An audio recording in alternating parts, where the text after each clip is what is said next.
Assalamualaikum bang, minta maaf ganggu. Okey, nama saya Adam, saya buat satu konten. Jawab teka-teki dalam masa 30 seken, dapat RM100. Abang sedia? Sedia? Okey ini soalan dia. Okey, boleh pegang. Pegang. Okey, ini RM100.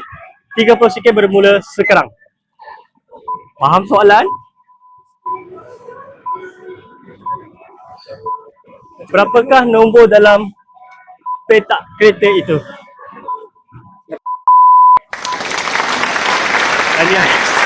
Tahniah. Sebab apa? Terbalikkan. Ya. Oh. Faham kan?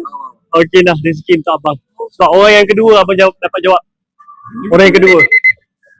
Masa memang dah habis kan? Tapi sebelum masa habis kan? So, tanya abang. Rezeki abang. Terima kasih banyak.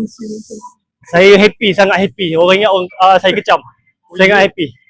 Orang ingat saya kecam. Okay? So nanti boleh take nama abang tu kan? Abang dapat. Okay?